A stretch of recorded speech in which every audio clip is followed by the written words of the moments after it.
Kids PPL, di tahun yang baru ini kita akan sama-sama mulai memperkatakan visi tahun 2022. Adik-adik ikutin ya. Kids PPL siap bangkit menjadi terang bagi sesama. Sekali lagi ya, adik-adik ikut ya. Kids PPL siap bangkit menjadi terang bagi sesama. Shalom semuanya, apa kabarnya? Kembali lagi di PPL Kids Online Service. Hai Sean, saya Hai, Kak. percaya nggak sama Tuhan Yesus? Percaya dong Kak? Percaya nggak sama janji-janji Tuhan Yesus? Percaya. Wah, kita harus seperti Sean ya, percaya sama Tuhan Yesus, percaya juga sama janji Tuhan Yesus. Bahwa janji Tuhan Yesus akan tergenapi sesuai dengan waktunya Tuhan. Hari ini adik-adik akan lebih jelas lagi mengenai percaya Tuhan Yesus dan akan dibawakan oleh Kak Pedro. Oke, sekarang sebelum mulai ibadah kita berdoa dulu ya.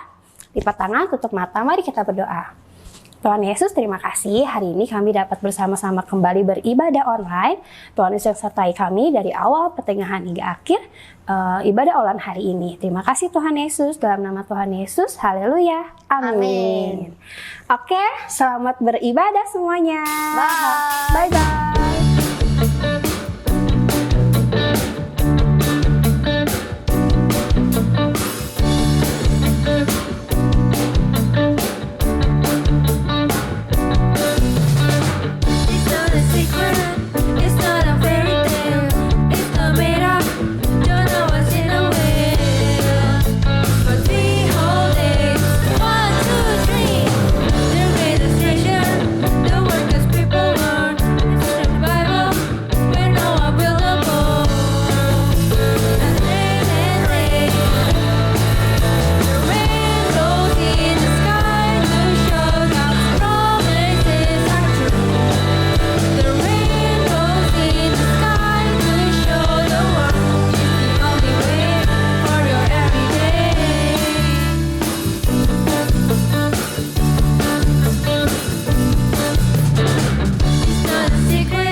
Kita berikan yang terbaik untuk Tuhan dan kita nyanyikan lagu Jangan Lelah.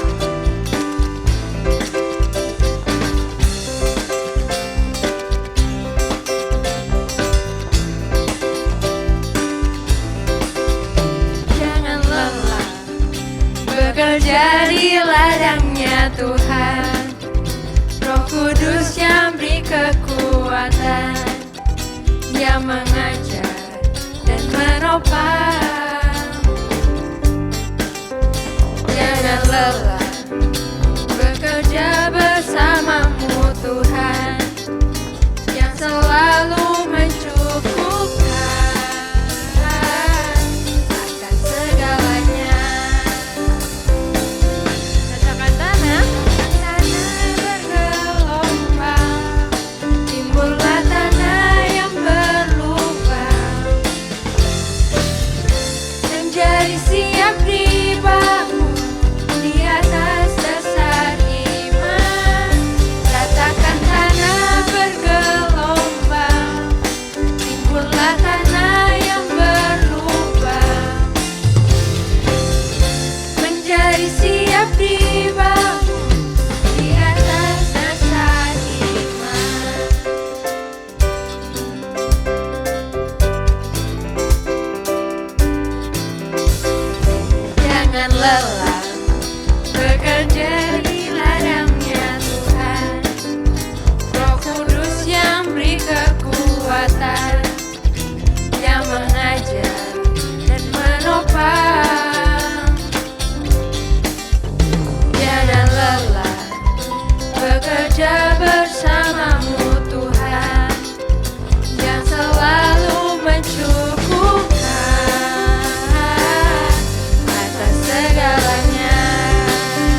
menjadi siap dibangun di atas dasar iman. Ratakan tanah bergelombang, timbullah tanah yang berubah. Menjadi siap dibangun di atas dasar iman. Menjadi siap dibangun di atas dasar iman. Menjadi siap dibangun di atas dasar iman.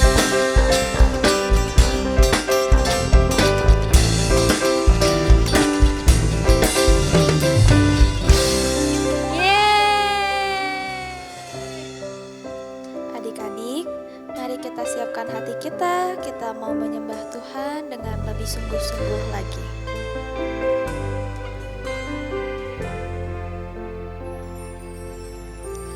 Bapa, Kau setia. Bapa, Kau mulia. Tenanglah jiwaku, aman bersamamu.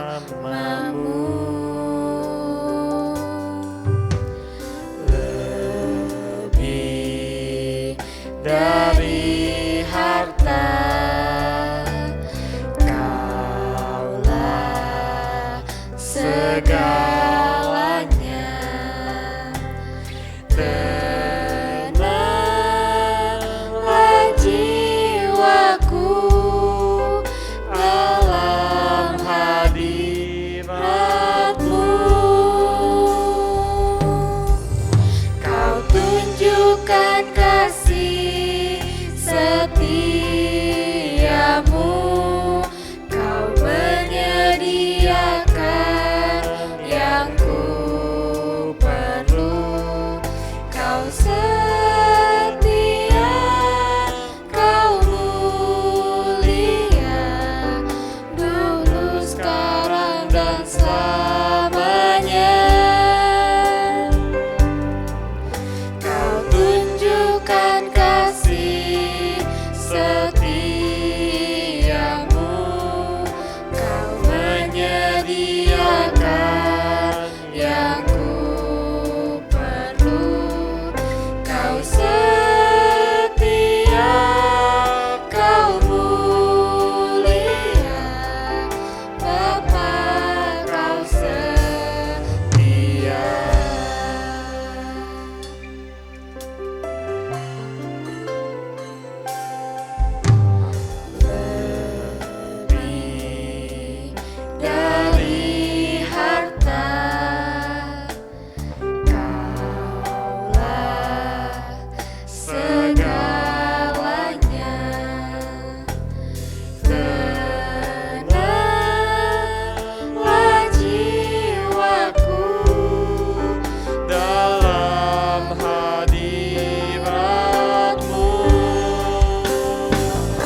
Shalom adik-adik. Wah, hari ini sukacita ya. Tadi kita sudah beribadah, memuji, menyembah, meninggikan nama Tuhan Yesus.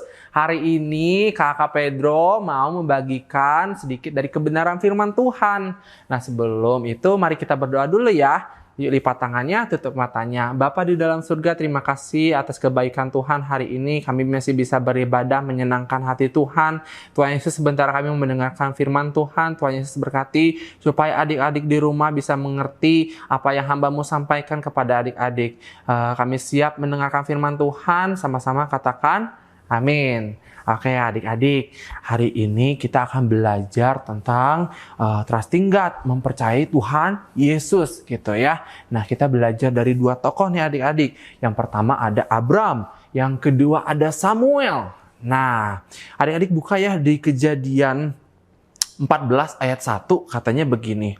Setelah Abram kembali mengalahkan Kedorlaomer dan para raja-raja yang bersama dengan dia, maka keluarlah Raja Sodom menyongsong dia ke lembah Syawe dan yakni lembah raja. Nah, adik-adik, kakak mau sampaikan apa sih sebenarnya dari Abram ini, tokoh Abram ini?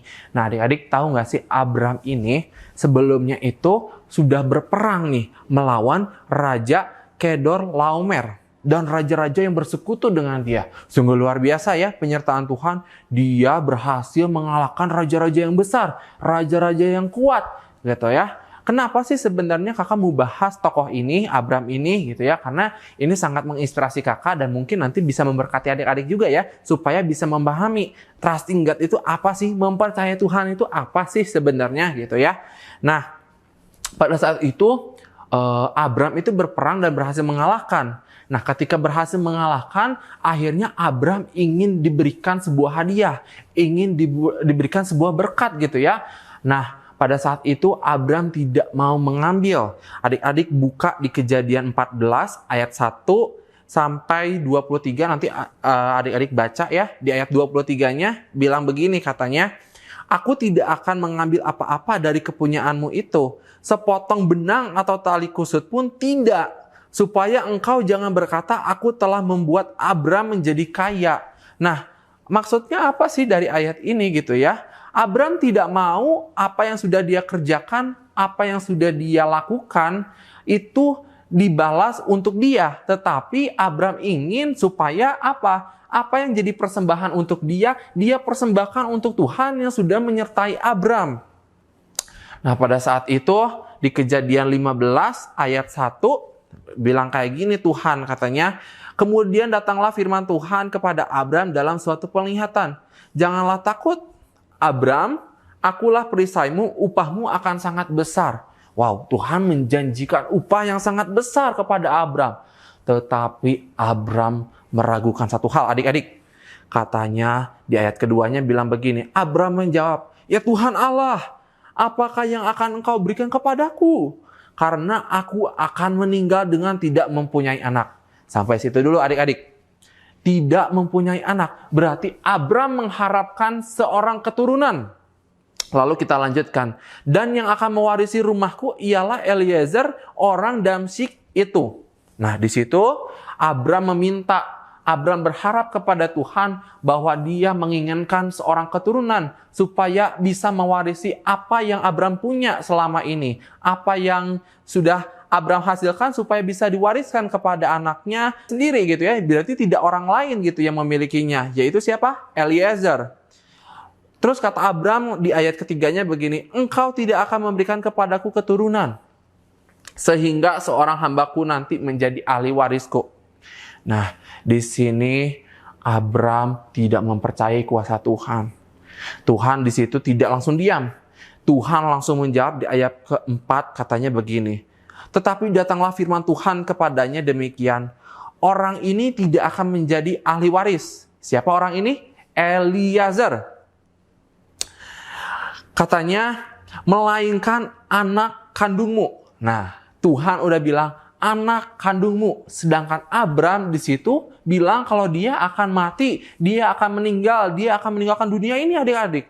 Tetapi Tuhan berkata lain, katanya orang yang akan mewarisi hartanya Abram yaitu anaknya sendiri, anak kandungnya Abram sendiri. Dialah yang akan menjadi ahli warismu. Wow, adik-adik. Apa yang Abraham pikirkan dengan apa yang Tuhan kehendaki jauh berbeda. Apa yang Abraham percayai tidak sama dengan apa yang Tuhan Yesus katakan. Abraham akan meninggal, dia tidak punya anak. Tidak, kata Tuhan Yesus. Kata Tuhan Yesus, dia akan mewarisi apa yang telah Abraham punya. Apa yang Abraham hasilkan selama ini, itulah yang akan diwariskan oleh nanti anaknya kandungnya.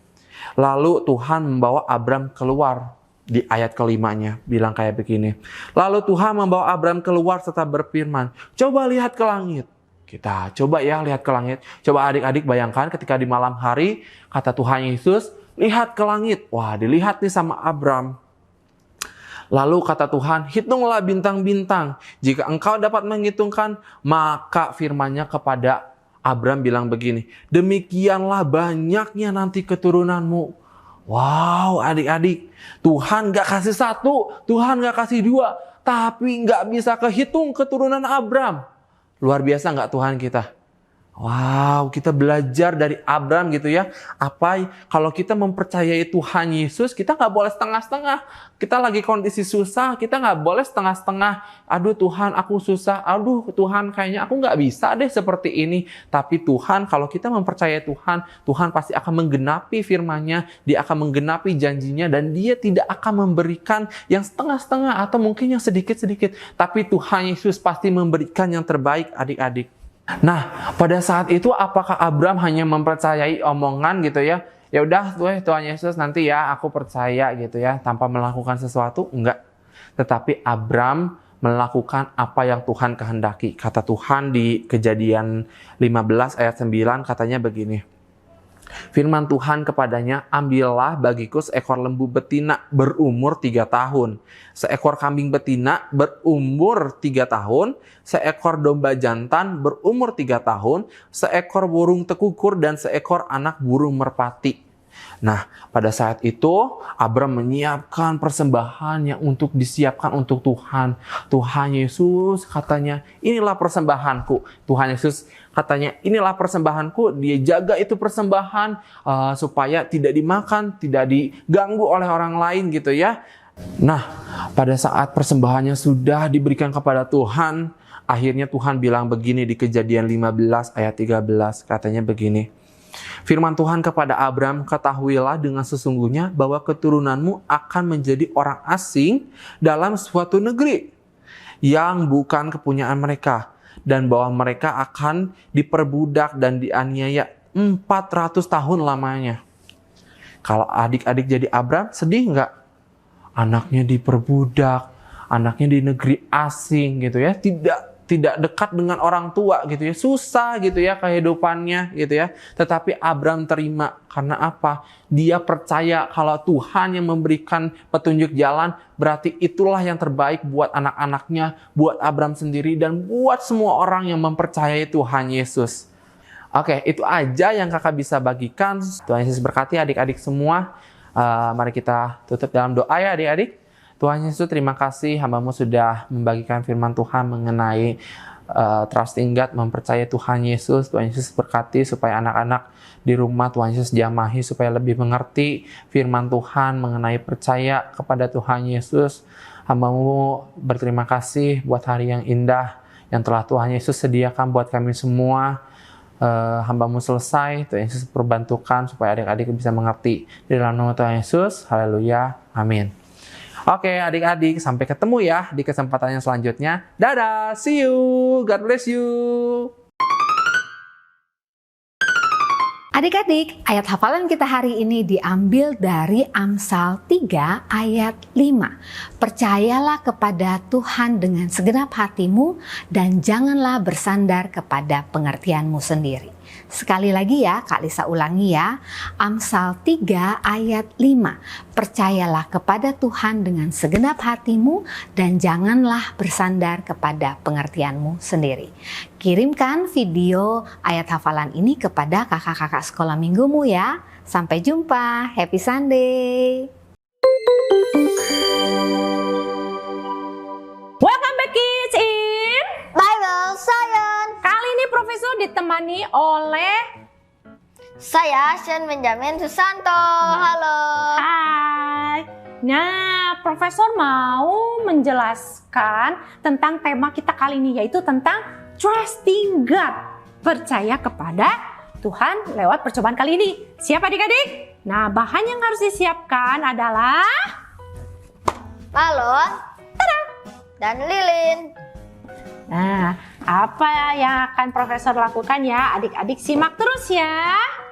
Nah, adik-adik, kedua balon ini ibaratnya adalah diri kalian ya. Yang ini setengah percaya kepada Tuhan Yesus dan yang ini percaya sungguh-sungguh kepada Tuhan Yesus. 100% loh teman-teman. 100% percaya ya. Dan ini lilin ini melambangkan adalah kesedihan yang dialami oleh adik-adik. Nah, apa yang akan terjadi saat mereka mengalami kesedihan? Dan balon ini nanti akan berada di atas lilin yang menyala. Kita akan nyalakan dulu ya.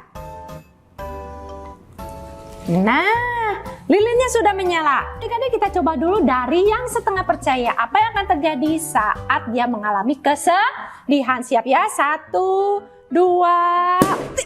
Wah!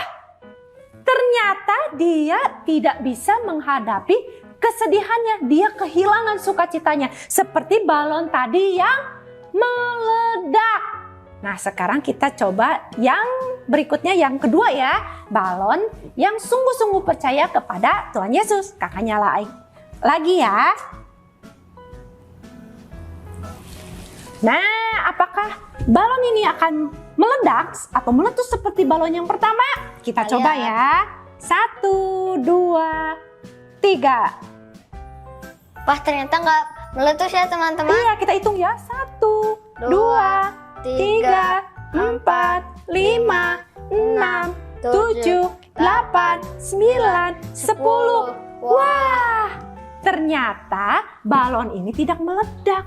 Balon ini ketika menghadapi kesedihan, dia tidak kehilangan sukacitanya. Nah, adik-adik harus seperti balon ini ya. Meskipun dalam keadaan sedih, adik-adik terus bersukacita dan terus percaya kepada Tuhan Yesus. Oke adik-adik, Profesor harap adik-adik mengerti dengan percobaan kita kali ini. Kenapa kita harus percaya dan jangan sampai kehilangan sukacitanya di dalam Tuhan. Oke? Sampai jumpa lagi adik-adik di percobaan kita berikutnya. Bye. Happy Sunday and God bless you. Dadah. Nah, adik-adik pasti penasaran ya, kenapa balon yang pertama meletus, balon yang kedua tidak? Karena saat balon atau karet terkena panas, dia akan meleleh dan akhirnya meledak. Tapi balon kedua tidak meledak karena ada air di dalamnya. Air itu berfungsi untuk menyerap panas dari lilin tersebut, sehingga balon ini tidak akan meledak ataupun meleleh. Nah, begitu juga dengan adik-adik. Adik-adik harus seperti balon kuning ini. Ketika adik-adik percaya pada Tuhan Yesus, harus percaya 100% bahwa Tuhan itu selalu hadir dimanapun adik-adik berada, baik dalam keadaan sedih maupun susah, sehingga adik-adik tetap bersuka cita. Jangan seperti balon pertama, ketika dalam keadaan sedih, dia hilang deh sukacitanya. Oke adik-adik? Profesor harap adik-adik mengerti. Dah.